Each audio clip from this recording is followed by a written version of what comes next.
یو فقیر او گناهگار امتی دینن راغلی ستا روزی ورکی ولاړ د سلام واخله پیغمبره. نحمده ونصلي على رسوله الكريم وبعده. فعن معاذ بن جبل رضي الله تعالى عنه أن رسول الله صلى الله عليه وآله وسلم أخذ بيده وقال يا معاذ والله إني لأحبك فقال أوصيك يا معاذ لا تدعن في كل صلاة أن تقول اللهم أعني على ذكرك وشكرك وحسن عبادتك. رواه أبو داود والنسائي.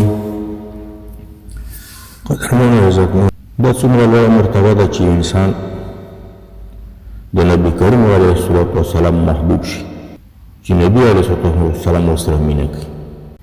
نو بیا د داسې محبوب ته یو داسې وصیت کوي، نو دا څومره دا وصیت به څومره اهمیت لري. نو باید د دغې اهمیت ته فکر پکې وکړي. نو باید په دې باندې بیا سړی یو انسان یو مسلمان خامخا عمل پې وکړي چې دغه انسان د نبي کریم علیه الصلاة والسلام محبوب وګرځېږي. نو فرمایي نبي علیه السلام فرمایي چې ای معاذه والله إني لأحبك، قسم بالله زه ستا سره مینه کوم.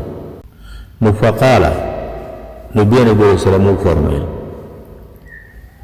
چې مینه مې در سره ده نو دغه وصیت کوم. نو ویل نبي علیه السلام اوصیک، زه وصیت کوم، کلک حکم کوم،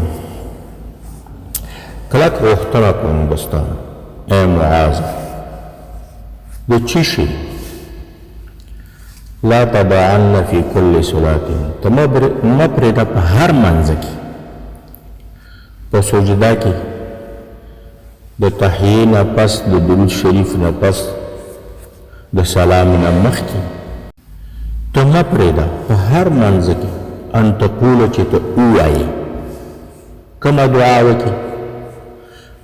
دغه دعا اللهم ای الله اعني، مدد وکړه، مرسته وکړه، کومک وکړه زما سره په څه شي علی ذکرک، په یادولو د ستا. یا الله زما سره دا مدد او کومک وکړه چې زه تا یاد ساتم. سبحان الله، استغفر الله، لا حول ولا قوة الا بالله. تلاوت چې زه تا یاد ساتم، دا دارنګې په ټولو کارونو کې د ژوند چې زه تا یاد ساتم تر نه نه هېرېږي. وشکرک، یا الله ته مدد وکړه، مرسته وکړه، کومک وکړه زما سره په شکر کولو د ستا چې تا کوم نعمتونه ما ته راکړي، د ژوند نه واخله تر ادنا وړوکي نعمته پورې، لکه وان واړی ډوډۍ پورې چې څومره نعمتونو ته ما ته راکړي، د هغې د شکر کولو توفیق راکړه چې د هغې شکر تا ته ادا کړم په ژبه، په زړه او په بدن، چې ناشکري دې نه ونه شي.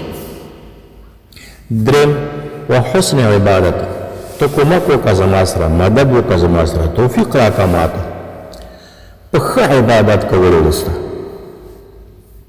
دې توفیق راکړه چې ستا زه ښه او ښکلی عبادت، ښه او ښکلی عبادت څرنګه وي؟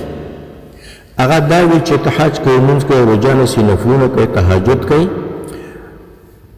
نور صدقات و خیرات کوې او اذکار کوې، هغه د الله د کتاب سره او د پیغمبر علیه الصلاة والسلام د حدیثو د طریقو سره برابر وي. یو حسن په عبادت کې یو دا دی. دویم حسن په عبادت کې او ښکلا په عبادت کې دا ده چې په هغې کې اخلاص وي. سبحان الله، چې په هغې کې اخلاص وي. څنګه اخلاص وي؟ چې دغه هر عبادت چې ته کوې دا صرف او صرف او محض د الله د رضا دپاره کوې، د دې دپاره نه کوي چې څوک د تجاه رتبه او مرتبه درکړي، د دې دپاره یې نه کوي چې څوک تا ته مال درکړي، د دې دپاره نه کوي چې خلکو کې مشهور شي، د دې دپاره نه کوي چې خلکو ته ځان وخیریا وکړي. نو ښه عبادت څه ته وایي؟ دغې ته وایي چې هغه د الله د کتاب د پیغمبر صلی الله علیه وسلم طریقو سره برابر وي، او بل دا ده چې په هغې کې اخلاص وي، صرف و صرف محض د الله رضا حاصلول. نو یقینا دغه دعا چې ده دا یو مهمترینه دعا ده په دعاګانو کې چې د الله نه کومک او مرسته غواړي، د الله په یادولو کې د الله نه کومک او مرسته غواړي، د الله د نعمتونو په شکر ادا کولو کې.